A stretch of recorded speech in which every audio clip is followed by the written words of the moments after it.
Masyado yung bata dito pag nagtalunan sila. Anong maingay? Tinakos ako ng tulog ay.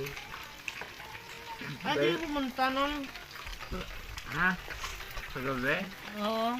Tulog na ako sa tampa ako. Yan ang ito, wala si Brett eh. Kumulong dito. Kahapon. Kaya din ako natulog. Ang tao. Nakakawa ang bata nga eh. Hindi naka... Baka hindi niya. Sabi ko ano eh. Sana iti ka na malis. Hindi Oo. pwede. Baka wala sa masakyan. Eh. Nagte sa makay pag anong punuan. Yung 18 pa naman eh. 18.